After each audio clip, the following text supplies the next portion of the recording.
आज वो हमारे सामने निचोड़ेंगे। मान लीजिए आप इतने सालों का जो अनुभव है हमारे सामने 3-4 घंटे में जो बताएंगे श्री अतुल भाई, वो भी दीप प्रज्वलन में कृपया पधारें।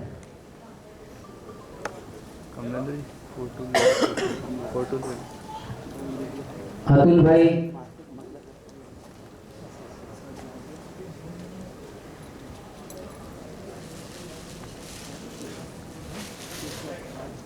ओम चंदन समय पुण्यम पवित्रम पापनाशनम आविदाम हरते नित्यम लक्ष्मी सर्वदा।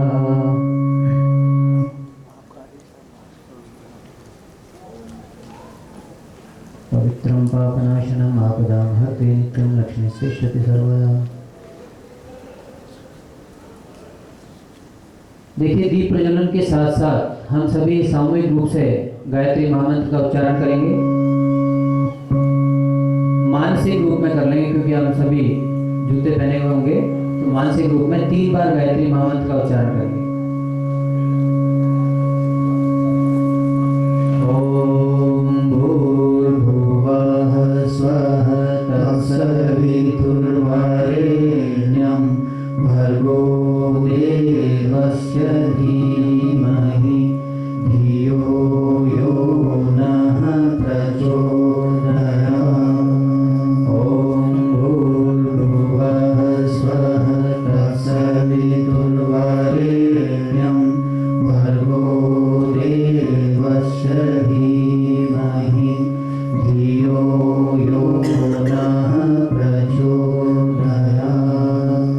ओम भूर्भुवः स्वः तत्सवितुर्वरेण्यं भर्गो देवस्य धीमहि धियो यो नः प्रचोदयात्। हाँ अतुल भाई जी बता रहे हैं।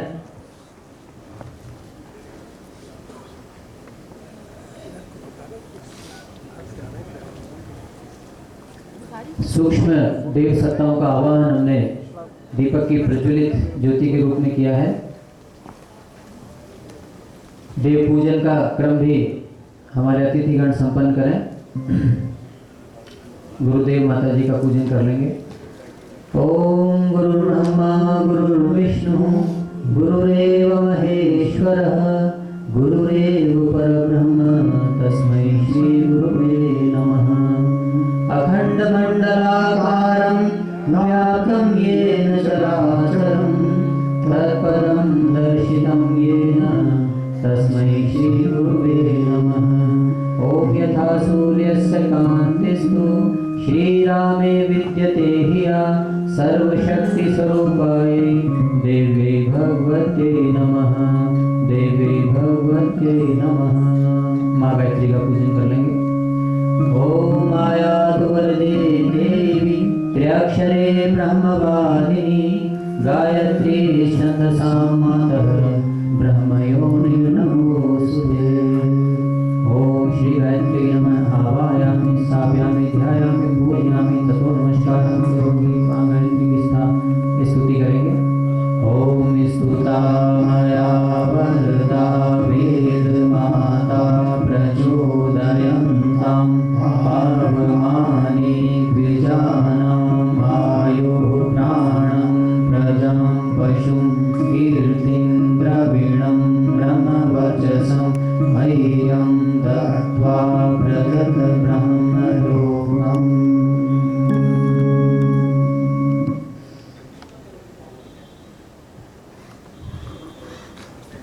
परम पूज्य गुरुदेव वंदनीय माता जी माँ गायत्री इस सूक्ष्म संरक्षण में आज के इस कार्यक्रम का शुभारंभ करते हैं। मैं थोड़ा सा दृष्टिकोण पर ध्यान डालने की कोशिश करूंगा। हम सभी किस रूप में इस कार्यक्रम को लेंगे, क्या सोच, क्या भाव, क्या दृष्टिकोण रखना है, उस पर बहुत सूक्ष्म में बात करता हुआ इस कार्यक्रम को आगे बढ़ाऊंगा। गायत्री परिवार से आप सभी लोग परिचित हैं। परम पूज्य गुरुदेव वंदनीय माता जी पंडित श्रीराम शर्मा आचार्य एवं माता भगवती देवी के सूक्ष्म संरक्षण में अभी ये कार्य संपन्न हो रहा है। ये वो सत्ता है जिन्होंने सारे विश्व में ज्ञान यज्ञ या इसको विचार क्रांति भी हम कह सकते हैं, उसके माध्यम से जितनी भी भ्रांतियां इस समय समाज में हैं उन सबको दूर करने का बीड़ा उठाया। और उस विचार क्रांति के माध्यम से ही सारे के सारे विश्व के काया पलट का उन्होंने संकल्प हम सबके सामने रखा। हम सब उसके अंग अवयव बन करके उस कार्य को आगे बढ़ा रहे हैं। आज आप देखेंगे कि गायत्री परिवार के पीले कपड़े पहने कोई हो या ना हो, परंतु जहाँ भी कहीं अच्छी भावनाएं हैं, अच्छे विचार हैं, अच्छा चिंता है, अच्छे संस्कार हैं, वो आप देखिए कहीं ना कहीं किसी न किसी रूप में समाज की सेवा में लगा हुआ है। और वो इस कदर लगा हुआ है कि उसको घर परिवार किसी चीज़ की परवाह नहीं है, वो केवल देश धर्म संस्कृति के बारे में सोचे है। ये केवल गायत्री परिवार नहीं है, और बहुत से लोग हैं। तो ये 90 में जब परम पूज्य गुरुदेव ने शरीर छोड़ा, उसके उनके अंतिम संदेश में आपने यही बात कही थी कि स्थूल शरीर यूँ तो और घसीटा जा सकता है, परंतु उसका कोई उद्देश्य नहीं है बड़ा, क्योंकि आगे के कार्य इतने बड़े स्तर के हैं कि जिसको इस स्थूल शरीर में रहकर कर पाना संभव नहीं है। इसलिए हम विराट घनीभूत प्राण ऊर्जा में बदलने जा रहे हैं।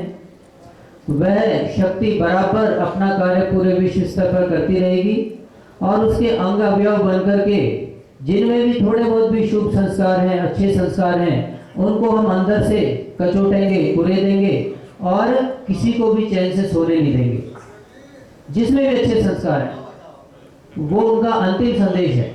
हमारी शक्ति बराबर काम करती रहेगी, साथ में उनके सहचरों के रूप में हम सब मिलकर के उस कार्य को आगे बढ़ाते रहेंगे। और जो भी संकल्प लिए गए थे वो सारे के सारे संकल्प पूरे होकर रहेंगे, क्योंकि ये शिव का संकल्प है, किसी व्यक्ति का संकल्प नहीं है। ये हिमालय की समस्त ऋषि सत्ताओं का संकल्प है, किसी सामान्य व्यक्ति का संकल्प नहीं है। पूरे विश्व का आमूलचूल परिवर्तन, सारे विश्व में फिर से देव संस्कृति की, भारतीय संस्कृति की स्थापना और सारे समाज को नए सिरे से नवयुग के निर्माण की दृष्टि से, जिसको हम कह सकते हैं सतयुग का आगमन, उस दिशा में हम बहुत तेजी से बढ़ते चले जा रहे हैं। परंतु ये मानकर चलिए कि वो जो क्रम है वो शक्ति वो अपना संपन्न कर रही है, परंतु अगर हम उसमें भागीदारी नहीं निभाते हैं, अगर उसमें सहयोगी नहीं बनते, तो वो हमारे लिए नुकसानदायक है। क्योंकि गुरुदेव ने तो ये तक भी कहा है कि हम पत्थरों से भी काम करा लेंगे, पत्थरों से भी काम करा लेंगे, पर हम लोग करेंगे तो वो सारा का सारा पुण्य हमारे खाते में आकर हम आत्मिक उन्नति की दिशा में आगे बढ़ेंगे। सप्तसूत्री योजना है मिशन की, आप सभी परिचित हैं। उन्हीं सप्तसूत्री योजनाओं में एक योजना है स्वास्थ्य आंदोलन, जिस स्वास्थ्य आंदोलन के अंतर्गत आज का ये कार्यक्रम संपन्न किया जा रहा है। देखिए ये क्रम हमारी जो है सरकार की तरफ से भी चल रहा है, स्वस्थ भारत अभियान। ये क्रम ओजस परिवार की तरफ से भी चल रहा है, जिसमें अतुल भाई और उनके सहयोगी यहाँ पर है, मनु भाई जी और अन्य सहयोगी, उनके माध्यम से चल रहा है। इसी प्रकार से तरह तरह से आप देखेंगे कि इन दिनों जब बहुत सारी संस्थाएं एक तरह के काम में लग पड़ती हैं, इसका मतलब कहीं सूक्ष्म सत्ता से संचालन हो रहा है। व्यसन मुक्ति आंदोलन केवल गायत्री परिवार नहीं, हम लोग ये करीब 90 से 89 से इस कार्य को कर रहे हैं। उससे पहले से एक दो संस्थाएं भी लगी थी, और अब तो आप देखिए जिसे देखिए पूरे विश्व में इस कार्य में लगा हुआ है कि नशे से कैसे मुक्त किया जाए समाज को। तो सूक्ष्म का जो शक्ति का प्रवाह है वो बराबर चल रहा है, बस हमें उसके साथ अपनी ट्यूनिंग करनी है, उस चैनल के साथ अपने इस मस्तिष्क के चैनल को सेट करना है। उसके बाद वो प्रेरणाएं अपने आप आती रहेंगी और हम उसकी दिशा में आगे बढ़ते रहेंगे। अब आज जिस कार्य के लिए हम बैठे हैं, दृष्टिकोण हमें कैसा रखना है उसके बारे में मैं बहुत छोटी सी बात आपके सामने रखूंगा।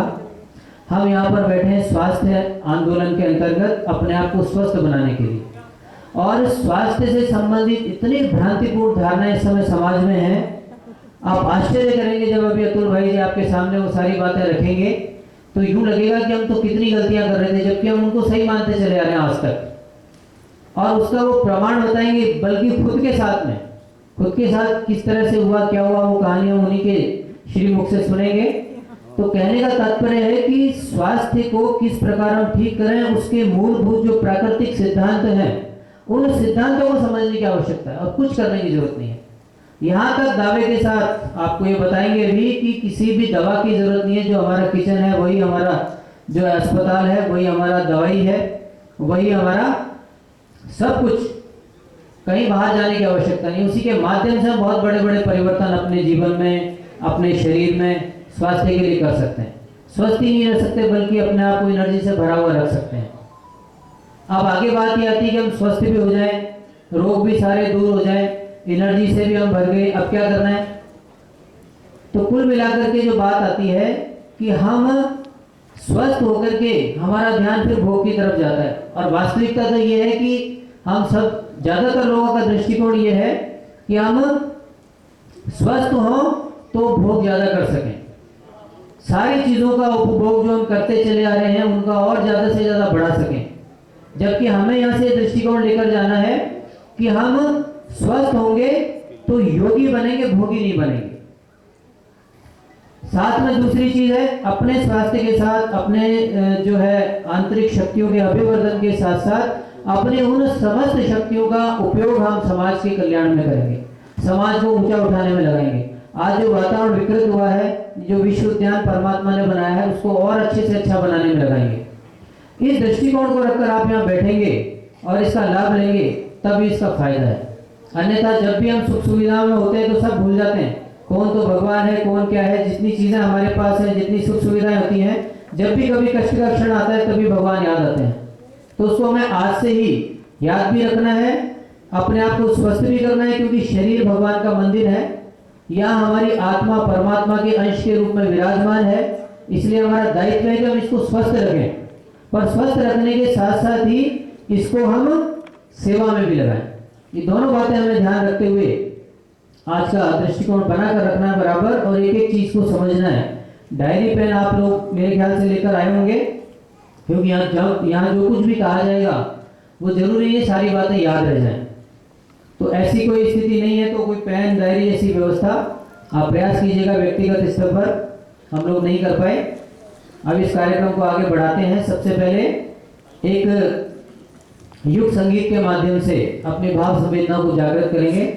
मैं निवेदन करूंगा बाबूलाल जी और उनके टीम से वो इस क्रम को आगे बढ़ाएं।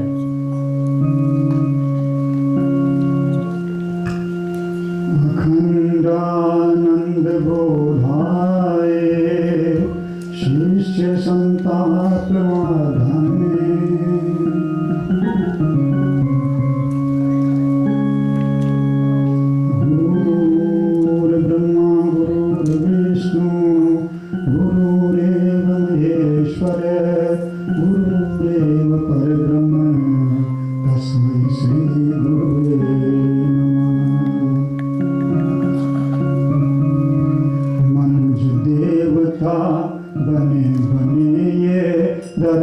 स्वर्ग समान यही संकल्प हमारा, यही संकल्प हमारा। देवता बने ये धरती स्वर्ग समान, यही संकल्प हमारा, यही संकल्प हमारा। इच्छा क्रांति अभिमान इसी को कहते युग निर्माण, यही संकल्प हमारा,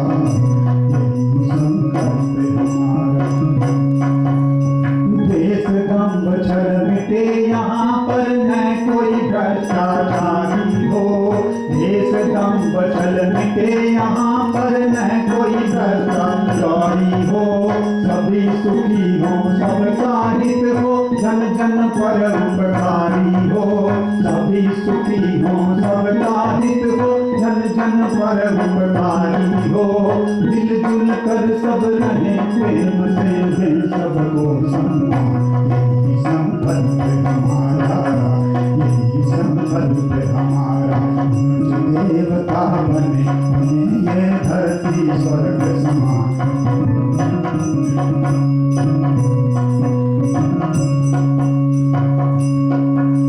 भेदभाव को दूर से कर हिंदू मुस्लिम ईसाई का, भेदभाव को दूर से कर हिंदू मुस्लिम ईसाई का। परम पिता के पुत्र सभी का नाता भाई भाई का, परम पिता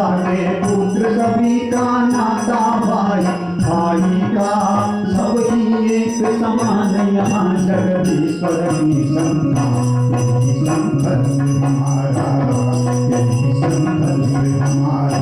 निज देवता बने बने ये धरती स्वर्ग समान, यही संकल्प हमारा। सदाचार अपनाए सब जन प्रभु के साझेदार बने, सदाचार अपनाए सब जन प्रभु के साझेदार बने। अनाचार से नाता तोड़े नैतिक बने उदार बने, अनाचार से नाता तोड़े नैतिक बने उदार बने।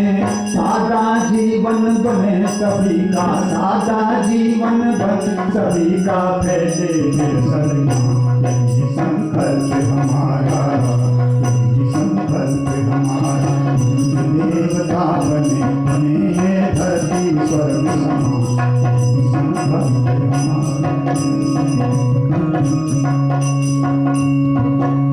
पूजा पाठ होए घर घर में सब ही ईश्वरवादी हों, पूजा पाठ होए घर घर में सब ही ईश्वरवादी हों। काम क्रोध मद लोभ मोह की न कोई कोई उपाधि हो, काम क्रोध मद लोभ मोह की न कोई व्यर्थ उपाधि हो। न फिर रक्त बर्बादी हो, न रक्त बर्बादी हो, सबको हो सब ज्ञान, यही संकल्प हमारा, यही संकल्प हमारा।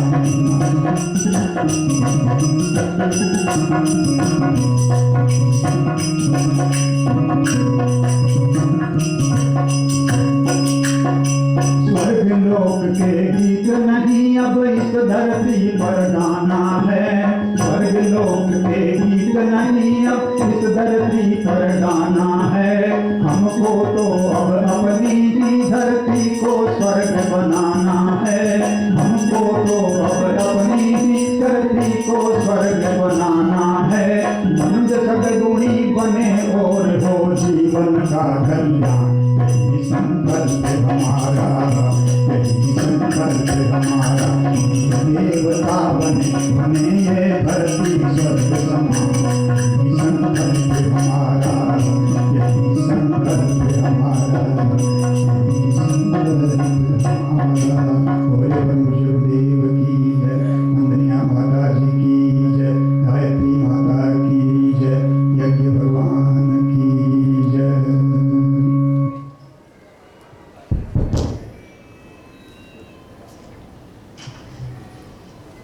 मनुष्य देवता बने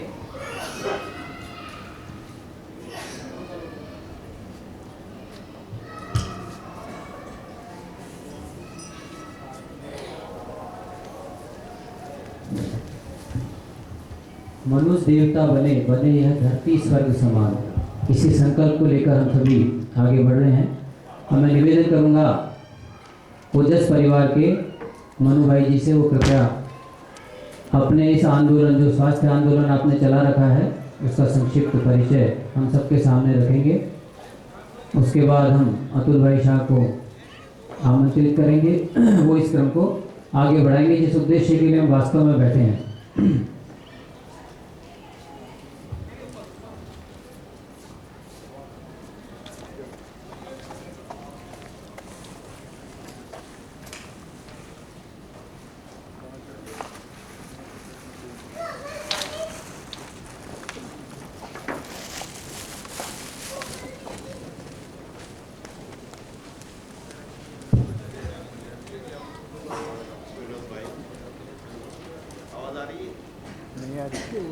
नहीं आता ये।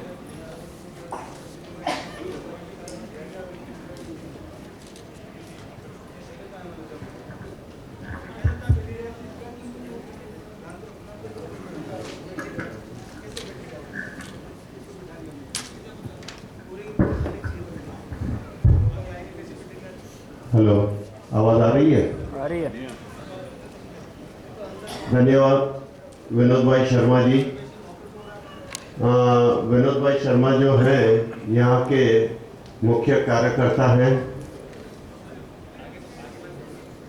और प्राकृतिक स्वास्थ्य सेमिनार में आज सभी का हम आपका यहाँ पे स्वागत करते हैं। और आज रविवार 21 तारीख महीना 2017 को रविवार की छुट्टी होते हुए भी आप सब लोग यहाँ पे हैं, बहुत अच्छी बात है। और जितना भी हमने चाहा था सभी लोग आए हैं और भी काफ़ी लोग आने वाले होंगे। और यहाँ पे हमारे साथ जो आने वाले हैं ओजस परिवार के सारे सदस्य हैं, जो आपको अभी जूस भी देंगे, लंच भी देंगे, शाम का स्नैक्स भी देंगे। परिवार हमारा ओजस परिवार किचन संभाल रहे हैं, उनका भी हम स्वागत करते हैं। और आपके साथ जुड़ करके हमें बहुत आनंद आ रहा है और उम्मीद रखता हूँ आपको भी मज़ा आएगा। हाँ, मैं ये कहना चाहता हूँ, कोई दौलत पे नाज करता है, कोई शोहरत पे नाज करता है। कोई दौलत पे नाज करता है, कोई शोहरत पे नाज करता है। भाइयों और बहनों, हम ओजस परिवार और गायत्री परिवार आप सब के साथ जुड़ करके हम अपनी किस्मत पे नाज करते हैं। ये हमारी खुशकिस्मती है जो हम आपके साथ जुड़े हुए हैं और उस किस्मत पे हमें नाज है। भाइयों और बहनों, मैं मनोहर वासवानी और ओजस परिवार के साथ जुड़ा हुआ हूँ। मैं थोड़ा सा संक्षिप्त में बताना चाहूँगा। मैं भी मेरी तबीयत ठीक नहीं हुआ करती थी, मैं खुद बीमार रहा करता था और 6 महीने हुए ओजस परिवार के साथ जुड़ने के बाद मैं खुद स्वस्थ हो चुका हूँ और आज आपके सामने हूँ। और यही उम्मीद करता हूँ कि आज हमारे अतुल भाई को सुनने के बाद आप भी स्वस्थ हो जाएंगे।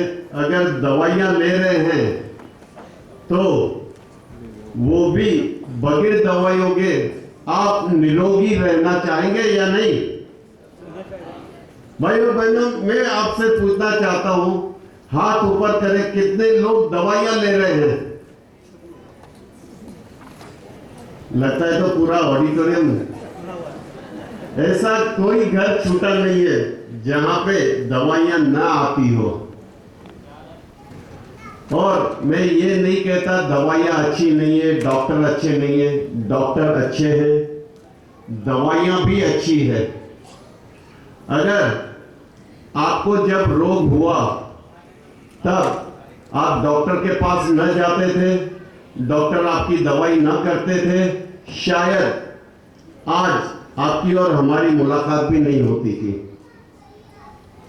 भाइयों बहनों, लेकिन ये जो आप दवाइयां ले रहे हैं, कब तक, कहां तक?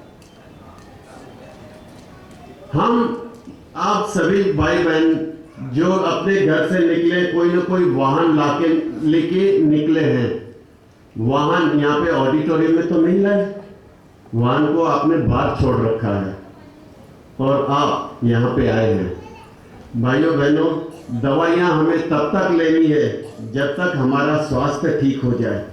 उसके बाद कई बार आप डॉक्टर से पूछेंगे कि दवाई कब तक, तो उनका जवाब होता है जब तक आपकी सांसें चलती हो।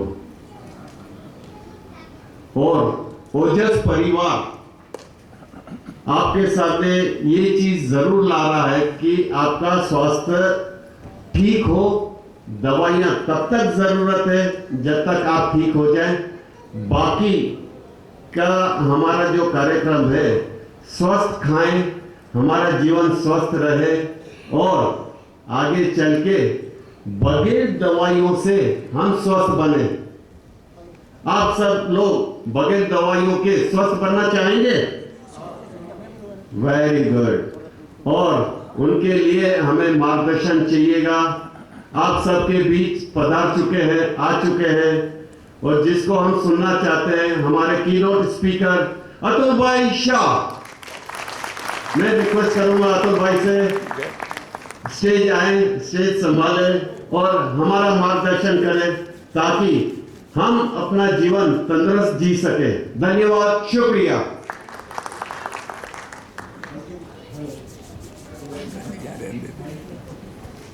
हेलो हेलो,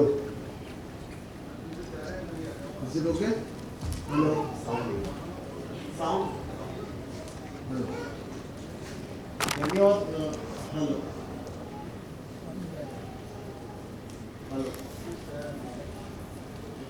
धन्यवाद मनु भाई।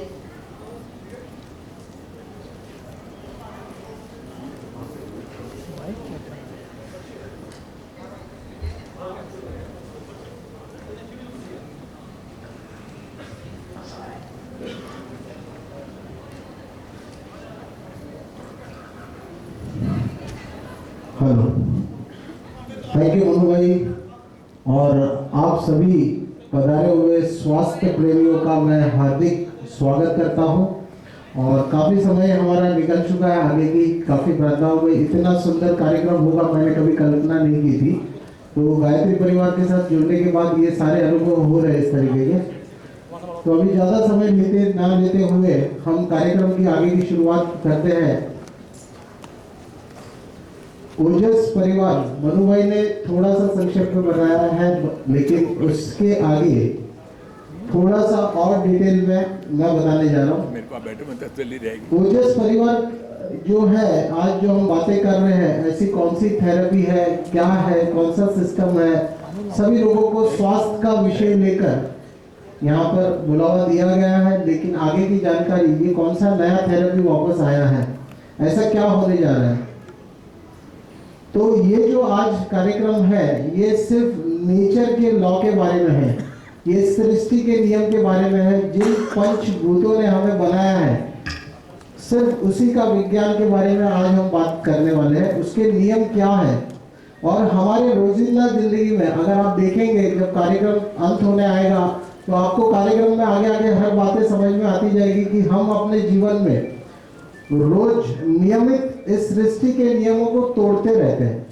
हर पल दिन भर में कहीं ना कहीं जाने अनजाने अज्ञानता की वजह से उन नियमों को तोड़ते हैं। और उन्हीं नियम तोड़ने की वजह से कुछ सालों बाद, 10 साल बाद, 20 साल बाद या 30 साल बाद, वो सारी जो सजा है वो रोग के रूप में हमारे सामने आती है। तो बस आगे से अगर हम अपने जीवन में इस सृष्टि के नियमों को अगर उल्लंघन करना बंद कर देंगे, इसका पालन करना शुरू कर देंगे, तो जितने रोग ऑलरेडी हो गए, ये सारे रोगों से स्वस्थ होना संभव है। और आने वाले भविष्य में जो हमें आज यहाँ पर बैठे हुए कुछ भी पता नहीं है कि 1 साल बाद, 6 महीने बाद, 2 दिन बाद या 10 साल बाद, 5 साल बाद कौन सा रोग हमारे जीवन में एक नई एंट्री करने वाला है, हमको पता ही नहीं है। अचानक से सडनली आपने सुना होगा कि वो भाई क्या बात कर रहे हो आप, कल तो मेरे साथ मिले थे, इतनी बातें कर रहे थे। आपने ऐसे समाचार सुने कभी? हाँ। तो वो अचानक कुछ भी नहीं होता है। सालों से हम उसके बीज रोपते हैं, उसे पानी डाल के सींचते हैं उस हार्ट अटैक की बीमारी को, और उसे बड़ा करते हैं कि एक दिन वो धमाका कर दे हमारे जीवन में। तो आज सारी की सारी इसी बातों को आज हम समझने वाले कि हम अपने जीवन में ये रोगों को किस तरीके से निमंत्रण देते हैं, कहाँ कहाँ पे हमारी भूलें होती है।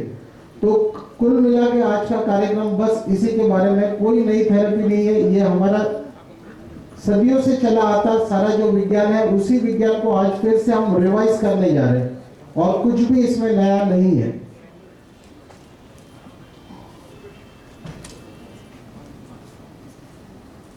Excuse me, slide off हुआ, PPT।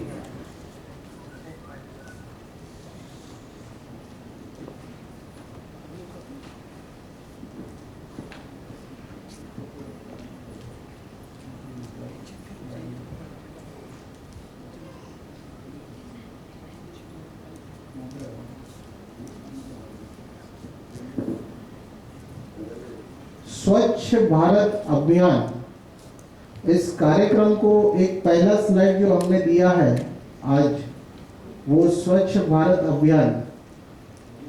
और वो इसलिए दिया है क्योंकि गांधी जी के जो अपनी लाइफ के जो रूल्स थे वो आज जो हम बताने जा रहे हैं, और गांधी जी की लाइफ के रूल्स वो दोनों एक ही है स्वास्थ्य के मामले में, हेल्थ के मामले में। वो भी अपनी लाइफ में जो करते थे, ये सारी स्टोरी जो है at the end of the session आपको एकदम 100% कनेक्ट हो जाएगी। हम जो आज विज्ञान बताने जा रहे हैं, गांधी जी अपने जीवन में बहुखूबी एकदम इसे फॉलो करते थे। और स्वच्छ भारत अभियान, यानी कि आज जो नरेंद्र मोदी जी ने मिशन लिया है स्वच्छ भारत अभियान, तो स्वच्छता हमें क्यों चाहिए? हमें स्वच्छता क्यों चाहिए? हमारे पर्यावरण में हमें स्वच्छ क्यों होना चाहिए? सारी चीजें सफाई क्यों होनी चाहिए? आप थोड़ा रिप्लाई कीजिए मुझे, मैं आपसे एक प्रश्न कर रहा हूँ। हाँ जी, निरोगी रहने के लिए। और निरोगी रहने के लिए बहुत बढ़िया, निरोगी रहने के लिए इसकी शुरुआत सफाई की, मुझे लगता है कि सबसे बढ़िया शुरुआत जो है हमारे शरीर से होनी चाहिए। फिर हमारा घर, हमारा परिसर, ये सारी चीजें तो सफाई होनी ही चाहिए। तो इसीलिए स्वस्थ भारत अभियान की जगह पे स्वच्छ भारत अभियान हमने यहाँ पर ये शब्द रखे हैं। माई लाइफ चेंजिंग स्टोरी, मेरे जीवन की एक घटना जिसने मेरी जिंदगी बदल दी। मैं एक बिजनेसमैन हूँ और मुंबई में रहता हूँ, और 2014 में 2014 एक दुर्घटना हुई मेरे जीवन में, और ये डेट जो है ऊपर 17 मई 2014, फर्स्ट एमआरआई स्कैन मेरे जीवन का, पहली बार कोई एक्सरे भी नहीं निकला था और फर्स्ट डायरेक्ट एमआरआई स्कैन हुआ, और उसके रिपोर्ट्स के मुताबिक मुझे एक बीमारी हो गई थी जिसका नाम था एवास्कुलर नेक्रोसिस। सिर्फ एक महीने पहले, मतलब यानी कि इलेक्शंस जब थे उस डेट में मुझे पेन स्टार्ट हुआ, जिस दिन वहां पे वोटिंग हुआ था मुंबई में, और उसी के एक महीने में 17 मई यानी कि 16 मई को देश में एक नई क्रांति की जाहिरात हुई थी, रिपोर्ट आई थी, इलेक्शन के रिजल्ट्स आए थे। और उसके दूसरे दिन मैंने एमआरआई स्कैन करवाया, क्योंकि एक महीने में मेरे पैरों का दर्द जो है वो इतना बढ़ चुका था कि मैं अपने घुटने पे हाथ रख के लंगड़ा के भी चलना बंद हो गया था। और मुझे याद है, मुझे मेरे 2 कजिन्स अपने कंधे पे हाथ रख के मुझे ऐसे लटकाते हुए लेके गए और एमआरआई स्कैन हुआ, और स्कैन होने के बाद एवास्कुलर नेक्रोसिस ये बीमारी, और डॉक्टर का कहना ये था कि ये जो बीमारी है ये क्योर होने वाली डिजीज नहीं है, कभी ना ठीक होने वाला रोग आपको हो गया है। बहुत कुछ समझ में नहीं आ रहा था इस बीमारी के नाम से, तो लोग विभिन्न अलग अलग नाम दे रहे थे, कोई बोन टीबी कह रहा था, कोई बोन कैंसर कह रहा था। लेकिन डॉक्टर से बहुत स्पष्ट पूछने के बाद उन्होंने ये कहा कि आपका जो हिप जॉइंट है, हिप जॉइंट यानी स्क्रीन प्लीज, हिप जॉइंट जो है, हिप जॉइंट यानी ये जो भाग होता है यहाँ के जो बॉडी का सबसे बड़ा जॉइंट ये होता है हिप का भाग, और यहाँ पे जो जॉइंट है, इस जॉइंट का जो बॉल होता है वो बॉल डेड हो गया, मृत हो गया, और जो एक बार मर जाता है वो कभी जिंदा नहीं होता। ये डॉक्टर्स का क्लियर मैसेज मुझे दिया गया। तो मैं बहुत शॉक हो गया था, मेरे घर वाले सारे लोग, जब मैं एमआरआई करने गया था अपने दोस्तों के साथ गया था, लेकिन जब घर आया, घर पहुंचने की, घर पे रोने की इतनी आतुरता थी कि घर जाके रो, और जब घर वालों को बताया तो सारे लोग परेशान, सब रिपोर्ट्स लेके अलग अलग जगह पे दौड़ने लगे। जितने भी पहचान वाले मेडिकल फील्ड से बिलोंग कर रहे थे, सारे डॉक्टर सभी लोगों को वही रिपोर्ट्स दिखा रहे हैं, क्या ये ऐसा बीमारी है क्या? तो सभी का जवाब एक ही था कि जी हाँ, ये ऐसा बीमारी है जिसका कोई भी इलाज नहीं है, ये बीमारी कभी रिवर्स नहीं होती या ठीक नहीं होती। तो इसी बात को लेकर पूरा घर तो डिप्रेशन में, साथ ही मैं भी डिप्रेशन में, और ये विषय ऐसे ही चल रहा था कि इसकी कोई इलाज नहीं है। फिर भी मुंबई के टॉप डॉक्टर्स, जयपुर, अच्छा जयपुर के लिए खास बात मैं हर जगह पे बताता हूँ, मैं जयपुर आया था, यहाँ पे एक आयुर्वेदिक बहुत बड़ा हॉस्पिटल है, और वहाँ पे मैं कुछ प्रोफेसर से मिलने आया था। इवन जामनगर गया था मैं, पहले गुजरात में गया था, गुजरात में जो आयुर्वेद की सबसे बड़ी यूनिवर्सिटी है वहाँ पे मिला था प्रोफेसर से, और उन्होंने कहा था मुझे कि जयपुर के अंदर सबसे ज्यादा इस बीमारी के केस है, एवास्कुलर नेक्रोसिस के। तो अगर आप वहाँ पे जाके कुछ अध्ययन करते हैं तो आपको वहाँ पे ज्यादा केसेस मिलेंगे देखने के लिए, बातें करने के लिए। तो यहाँ जयपुर भी आया हुआ था उस समय में, मुंबई, बेंगलोर, सारी जगह पे जो भी best of the best surgeons बताते थे इसकी जानकारी के बारे में, मैं उसकी जानकारी इकट्ठा कर रहा था। तो ये फेज में मुझे सारी चीज़ें स्टडी करने के बाद एक बात तो समझ में आ गई थी कि इसका कोई इलाज तो नहीं है किसी के पास। आयुर्वेद वालों ने भी यही कहा कि इसका बेस्ट विकल्प जो है अंत में वो है हिप रिप्लेसमेंट करवाना, THR यानी कि टोटल हिप रिप्लेस। ये दोनों जो बॉल्स है स्क्रीन, ये दोनों जो हिप जॉइंट के बॉल्स है ये दोनों को कट करके सर्जरी करके पैरों को काट कर और वहां पे नए मेटल के बॉल्स लगाने, और मेटल के बॉल लगने के बाद फिर मैं चल फिर पाऊंगा, लेकिन बहुत सारे रेस्ट्रिक्शंस के साथ। इंडियन स्टाइल में बैठना नहीं है, ज़्यादा भागदौड़ नहीं करनी, और ये हिप जॉइंट है जो ऊपर खराब हुआ हिस्सा एवास्कुलर नेक्रोसिस जिस बीमारी में होता है वैसा, तो ज़्यादा भागदौड़ नहीं करनी है। उसके बाद उसकी लाइफ जो थी, ये रिप्लेसमेंट जो मेटल का लगता है उसकी लाइफ 10 या 12 साल की होती है। 10 या 12 साल बाद दोबारा रिवीजन करना पड़ेगा, मतलब दोबारा ऑपरेशन करना पड़ेगा और उसे बदलना पड़ेगा, और बदलने के लिए तब मेरे बोन जो है उसे सपोर्ट करेंगे तो वो सर्जरी दोबारा होगा, वरना नहीं होगा। यानी कि मेरी तब आयु थी 38 की, 50 साल की आयु तक में मैं हमेशा के लिए अपाहिज हो सकता था, और रिप्लेसमेंट करने के बावजूद भी एक अपाहिज जैसी ही जिंदगी जीनी थी मुझे। तो इस बात से मैं बहुत पीछे हट गया, क्योंकि सब कुछ जानकारी लेने के बाद इसकी सक्सेस के रेशियो भी खाली 50% से कम थे, और 50% से ज़्यादा फेलियर्स होते थे ऑपरेशन के बाद। लोग और ज़्यादा परेशान हो जाते थे, क्योंकि एक पैर छोटा होना, बड़ा होना, या झुकने में प्रॉब्लम होना, या डिसलोकेशन हो जाना, यानी बार बार सॉकेट से बाहर आ जाना। कहीं पे दौड़ने गए, चढ़ने गए, पैदल उतरने गए सीढ़ियाँ, और वो डिसलोकेट हो जाता है रिप्लेसमेंट। तो इस बात से इतना डर गया था कि रिप्लेसमेंट के बारे में तो सोचना ही बंद कर दिया। तो उसी के दरमियान जो मेरे पास समय था, घर पे बैठे बैठे मैं स्टडी करना कुछ शुरू किया, क्योंकि मेरा जो प्रश्न था तमाम डॉक्टरों से मैं जब मिलता था पूरी इंडिया में भ्रमण करते हुए, तो एक ही प्रश्न था कि भाई साहब मुझे ये बताइए कि मेरे रोग का कारण क्या है, मुझे ये बीमारी हुई क्यों है। वजह ये थी कि मेरे इस पैर में स्टेज 1 था और इस पैर में स्टेज 2 था एवियन का। 1 2 3 4 4 स्टेज होते हैं। चौथे स्टेज में बोन टूट जाते हैं, हड्डी टूट जाती है। तो मुझे उस स्टेज को आगे नहीं बढ़ने देना था, और एवियन अभी यहाँ पे हुआ था। उसके बाद मुझे हाथों के जॉइंट में हो सकता है, इस जॉ के जॉइंट में हो सकता है, रीढ़ की हड्डी में हो सकता है। यही बीमारी आगे बढ़ती है। तो मुझे ये जानना था कि मेरे जीवन में जो भी रोग का कारण है, आज तक मैं पूरी लाइफ में कभी एक गोली नहीं खाई, इतना स्वस्थ था, तो अचानक से इतनी बड़ी बीमारी इतनी बुरी तरह से मुझे ग्रस्त कर गई और परेशान कर गई। तो ये इसकी वजह क्या रही? तो हर इंसान से ये पूछ रहा था डॉक्टर से, और डॉक्टर्स कोई खास इसकी वजह नहीं बता पाए। जैसे डायबिटीज होता है लोगों को, वैसे आपको एवियन हो गया। ये कम लोगों को होता है, डायबिटीज बहुत ज्यादा लोगों को होता है। जैसे हार्ट अटैक आता है, उसके पीछे कोई खास वजह नहीं होती, वैसे आपको हो गया। जैसे पैरालिसिस होता है, उसके पीछे कोई खास वजह नहीं होती, वैसे हो गया। अस्थमा होता है, कुछ लोगों को होता है, उसी तरीके से आपको भी एवियन हो गया। लेकिन मेरी जिज्ञासा जो थी वो मैं घर बैठे बैठे भी उसमें स्टडी करना। कुछ दोस्त मिलने आते थे, कुछ कड़ियाँ मिली मुझे, और उन कड़ियों के सहारे मैंने कुछ स्टडी करना शुरू किया नेचर को। और जब स्टडी करना शुरू किया, पढ़ना शुरू किया, तो उसी तरीके से अपने जीवन में परिवर्तन करने शुरू किए। दूसरे ही महीने से मैंने अपने जीवन में बहुत बड़े बड़े परिवर्तन कर दिए थे, लाइफस्टाइल में बदलाव कर दिए थे, घर पे ही रहते रहते। पंच तत्वों को बैलेंस करना शुरू कर दिया था, 5 एलिमेंट्स को, रोज सूर्य स्नान लेना, खाने में नेचुरल फूड खाना, ये सारा बदलाव कर दिया मैंने। और वो बदलाव सिर्फ इसलिए किया था कि मैं इस स्टेज को आगे नहीं बढ़ने देना चाहता था और कहीं और दूसरे जॉइंट में ना हो जाए। लेकिन 3 महीने बाद मेरा जो पेन लेवल था, मेरा दर्द, मुझे आज भी वो रात याद है, 3 महीने बाद की पहली ऐसी रात थी जिस रात में पूरी रात सो पाया था, क्योंकि ये सॉकेट जो है पैरों के सॉकेट में पूरा जाम हो गया था।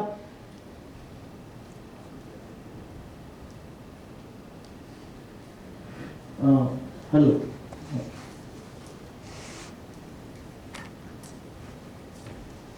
ये पूरा सॉकेट जो है, बॉल्स जो है जाम हो गए थे, और अगर ये थोड़ा भी पैर ऐसा मूवमेंट करता है, हिलता है थोड़ा भी सॉकेट में, तो इतना दर्द होता था कि जिसकी कोई सीमा नहीं थी। तो मैं जब सोता था तो मुझे रात में करवट लेना अलाउड नहीं था। मैं यहाँ से यहाँ इतना भी नहीं हिल सकता, मेरे दोनों तरफ तकिए लगाए जाते थे पैरों में, साइड में, और एक ही पोजीशन में सोना। अगर हिल गया तो बहुत बुरी तरह से दर्द होता था। 3 महीने बाद पहली ऐसी रात आई अचानक से, जिस रात सुबह मैंने देखा कि मैं रात में करवट बदल गया और मुझे कुछ पता नहीं चला। उस दिन सुबह उठकर मैंने भगवान से प्रार्थना की कि हे भगवान, अगर ऐसा ही चलेगा तो मैं अपना पूरा जीवन ऐसे निकाल सकता हूँ। 2 आदमी काम पे रखूंगा, व्हील चेयर चलाने वाला आदमी काम पे रखूंगा और पूरी लाइफ निकाल दूंगा, लेकिन रिप्लेसमेंट नहीं करूंगा।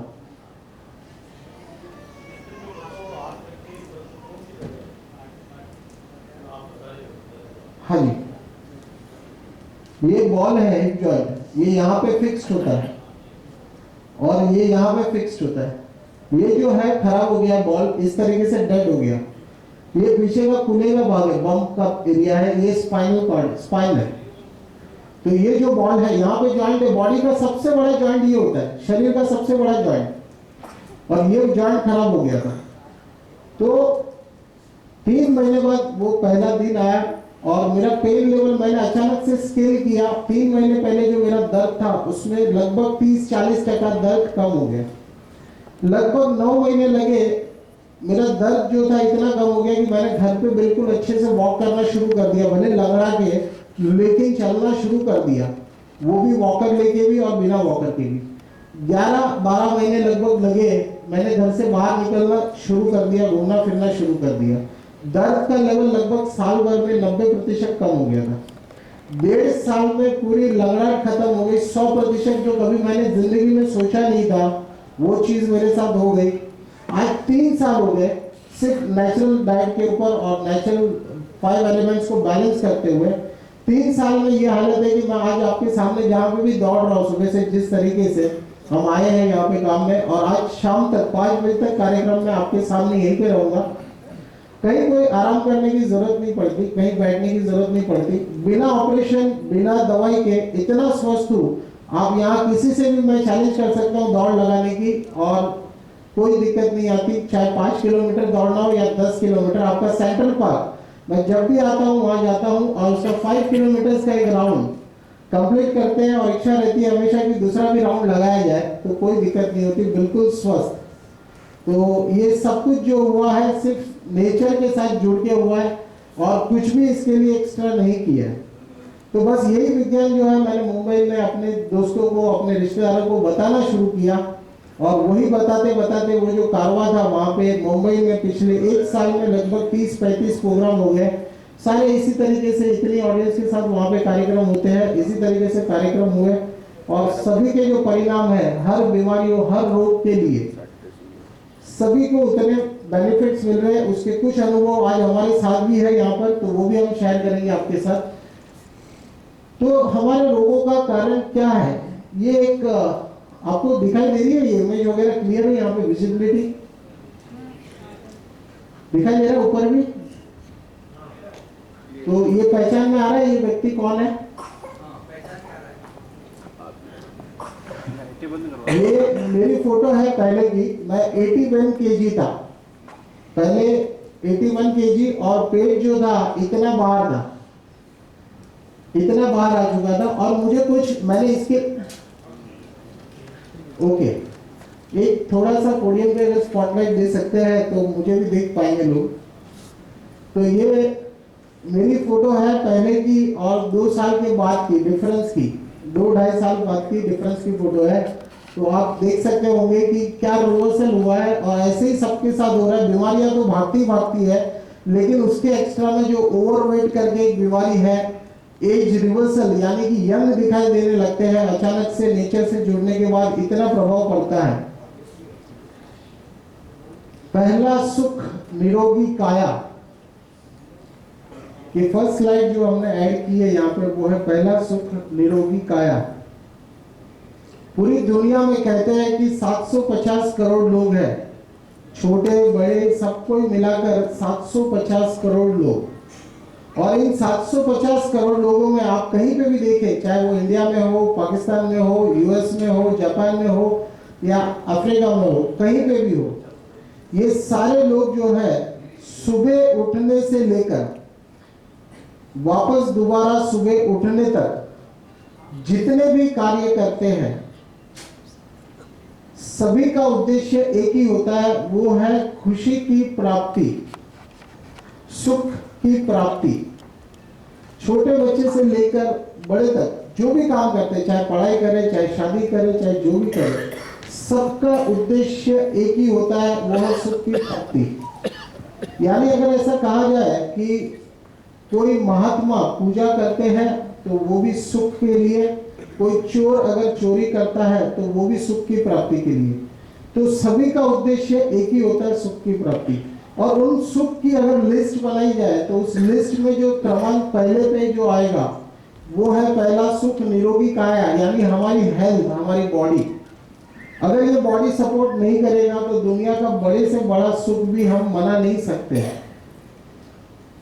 तो इसीलिए पहला स्लाइड दिया है। और आज का जो कार्यक्रम है इसका अगर महत्व की हम बात करें तो आज इस कार्यक्रम में जब आप शामिल हुए हैं तो मन में कहीं ना कहीं, आज इतने लोग, रविवार का दिन, वाकई में जैसे मनु भाई ने कहा कि आज रविवार के दिन में भी इतना समय निकाल कर आप आए हैं, तो जीवन में कहीं ना कहीं एक रोगों का भय है। और ये जो रोग का भय है, आप जब यहाँ से जाएंगे तो आपके अंदर बिल्कुल नहीं रहेगा, बल्कि जाते वक्त आपके अंदर एक विश्वास होगा, ये रोग तो भाग ही जाएंगे, स्वस्थ जीने का एक विश्वास आप साथ में लेकर जाएंगे। ये हम वादा करते हैं आपसे, आप अंत तक में अभी सभी के साथ ये अनुभव रहा है। उसके अलावा आज जो है, अगर हम थोड़ा सा इसमें एक और बात वाक्य ऐड करें कि जैसे गीता में भी कहा है कि हम नेचर के जितने करीब रहेंगे, जितना फ्रेश खाना खाएंगे, नेचर से जितना अलाइन रहेंगे, तो हमारा जीवन का जो समय है ये बढ़ सकता है। तो जीवन में जो रोग अगर नहीं होंगे, रोग नहीं आएंगे, तो इतनी जल्दी मृत्यु नहीं हो सकती।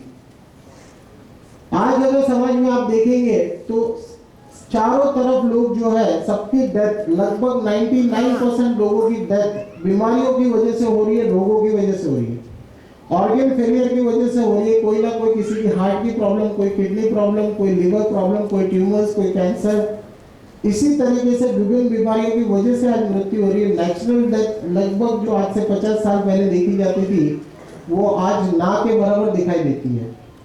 तो आज के इस युग में भी आज हम नेचुरल डेथ के साथ जा सकते हैं। और अगर डेथ नेचुरल होगी तो जीवन लंबा होगा, क्योंकि रोग नहीं होंगे तो इतनी जल्दी एज खत्म, उम्र खत्म नहीं होती। तो आज कार्यक्रम अगर ढंग से एकदम समझ लिया हमने, सृष्टि के विज्ञान को समझ लिया, कहाँ कहाँ पे उल्लंघन करते हैं नियमों को, ये अगर आज हमने ढंग से समझ लिया तो अंत में यहाँ से जब जाएंगे तो जीवन के अंदर जो है कम से कम 5 साल, 10 साल या 15 या 20 साल की बढ़ोतरी हो जाएगी, वो भी स्वस्थ जीवन, ये गारंटेड है। यानी कि 5 साल की मैं बातें कर रहा हूँ, एक्स्ट्रा लिविंग की, एक्स्ट्रा जीने की। 5 साल की कीमत सिर्फ वही व्यक्ति आंक सकता है सही मायने में जो अपने मृत्यु के आखिरी क्षण पे हो। कहते हैं ना, वो हॉस्पिटल के बेड पे जो आखिरी पल अपने गिन रहा हो, उस इंसान से अगर पूछा जाए कि बताए भाई 1 घंटे का आपको जीवन दान दिया जाता है तो उसकी कीमत क्या होगी, अगर 1 महीने का समय दिया जाता है तो उसकी कीमत क्या होगी, तो वो इंसान बता सकता है कि उसकी कीमत क्या होगी। तो इसी तरीके से आज हम 5 साल 10 साल की एक्स्ट्रा की बातें कर रहे हैं। तो ये जो कार्यक्रम है बहुत महत्वपूर्ण है। तो इसके लिए आप खुद को भी डिस्टर्ब ना करें और अपने बगल वालों को भी डिस्टर्ब ना करें। इसके लिए आप अपने मोबाइल्स जो है वो साइलेंट मोड पे डाल दें। अभी फिर से बज रहा है तो ये आप डिस्टर्ब करेंगे, आप कृपया आपसे रिक्वेस्ट करूंगा मोबाइल को साइलेंट मोड पे डालें। बहुत महत्वपूर्ण है आज का ये कार्यक्रम हम सभी के लिए। तो डिस्टर्ब ना करें किसी को। मोबाइल्स, आप जैसे हॉस्पिटल में एडमिट होते हैं 1 दिन और सारा काम बाहर का बाहर रह जाता है, ठीक उसी तरीके से आप अपने मोबाइल्स को भी साइलेंट डाल दीजिए।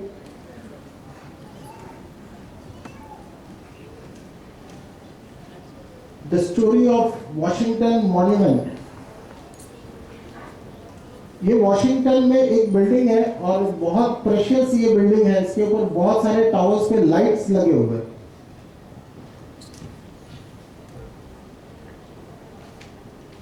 और ये जो लाइट्स है ये शाम को शुरू होते हैं और पूरा बिल्डिंग जो है वहां की वॉशिंगटन की शान है ये। लेकिन इसका कलर जो है वहां पे अचानक से वहां पता चला कि इसका जो कलर है वो डैमेज हो रहा है, बिल्डिंग की लाइट भी डैमेज हो रही है। बार बार हर साल इसको स्क्रैच करके कलर निकाल के इसको दोबारा कलर करना पड़ रहा है। और उसकी वजह क्या थी? तो उस पर गंदा हो जाता था। तो वहां पे एक टीम भेजी गई कि देखिए, जाकर चेक कीजिए कि इसका कलर क्यों खराब हो रहा है हर साल। तो वो टीम ने जाकर देखा तो इसमें बहुत सारे कबूतर बैठते थे और वो कबूतर जो है वो इस पे पॉटी कर देते थे। पॉटी करने से वो उस पे चिपक जाता था और उसे स्क्रैच करके निकालते वक्त उसका कलर खराब हो जाता था। वो इंजीनियर्स ने जब देखा, उनको पता चला, तो उन्होंने ऐसा कोई मार्ग नहीं निकाला कि वहां से कबूतर को हटा दिया जाए, बल्कि उन्होंने सोचा कि ये कबूतर यहाँ पे क्यों आते हैं। जब उन्होंने ये पता किया कि कबूतर क्यों आते हैं तो उन्हें पता चला कि इसमें बहुत सारे स्पाइडर्स बैठते हैं और वो स्पाइडर को खाने के लिए कबूतर वहां पे आते हैं। और ये जो कबूतर है ये फॉरेन के कबूतर है, यहाँ के इंडियन नहीं है। इंडियन वेजिटेरियंस होते हैं, ये वहां के। आप नेट पे इनको दे सकते हो पिजन्स को। तो ये पिजन्स वहां पे स्पाइडर्स खाते हैं। जब उन्होंने अध्ययन किया, स्पाइडर का पता चला, तो और गहराई में स्टडी की कि स्पाइडर्स वहां पे क्यों आते हैं। तो उन्हें पता चला कि वहां पे शाम को बहुत मच्छर जमा होते हैं और वहां पे मंडराते रहते हैं उस टावर के, उस बिल्डिंग के आसपास। और उन मच्छर की वजह से ये स्पाइडर्स उनको खाने के लिए वहां पे आते हैं। उन्होंने इसका सॉल्यूशन इतना सिंपल निकाला कि इसके लाइट्स जितने भी बजे शाम को ऑन किए जाते थे, चालू किए जाते थे, वो लाइट्स को सिर्फ 20 मिनट लेट चालू करना है। इन्होंने लाइट्स को 20 मिनट चालू करना लेट कर दिया और 7 बजे की जगह पे 7:30 बजे 7:20 को ये लाइट्स ऑन होते थे। वहां पे मच्छर का डाइवर्ट होना बंद हो गया, बिल्डिंग की तरफ मच्छर आना बंद हो गया, तो स्पाइडर्स आने बंद हो गए। स्पाइडर्स आने बंद हो गए तो पिजन्स आने वहां पे बंद हो गए, यानी कबूतर का आना बंद हो गया। कबूतर का आना बंद हुआ तो कलर खराब होना बंद हो गया। ये जो स्टोरी है इसको आप अपने जीवन में कोई भी प्रॉब्लम को सॉल्व करने के लिए अप्लाई कर सकते हैं। किसी भी प्रॉब्लम को सॉल्व करने के लिए आपको उसकी तह तक जाना होगा, उसके रूट कॉज तक जाना होगा। अगर उसकी तह तक नहीं जाएंगे, हमारी बिल्डिंग में पानी 7वें माले से लीक हो रहा है और हम दूसरे माले पे रहते हैं, 7वें माले से पानी दूसरे माले तक लीक होकर आ रहा है। अगर उसकी रिपेयरिंग दूसरे माले से की जाएगी तो ज्यादा लंबा नहीं चलेगा वो रिपेयरिंग का। परमानेंट सॉल्यूशन के लिए 7वें माले पे जाके ही रिपेयरिंग करना होगा, डायरेक्ट वाटर टैंक से। ठीक वैसे ही ये किसी भी हमारे जीवन में कोई भी रोग हो तो उन्हें सॉल्व करने के लिए भी हमें रूट कॉज पे ही जाना पड़ेगा। जहां से प्रॉब्लम आई है वहीं से हम उस बीमारी को ठीक कर सकते हैं। तो अगर यहीं पे एक प्रश्न और रखा जाए कि रोगों का कारण क्या है, अगर आपसे, हमारे बीच में ऐसे कितने लोग हैं जिनको diabetes, sugar levels up and down रहते हैं, नियमित उसकी दवाइयां खाते हैं, शुगर, काफी लोग हैं। तो मैं अगर आपसे एक प्रश्न करूं कि डायबिटीज आपको क्यों हो गया, बचपन से डायबिटीज की दवाई नहीं खाई थी इसके लिए डायबिटीज हुआ है, ऐसा होता है? नहीं होता।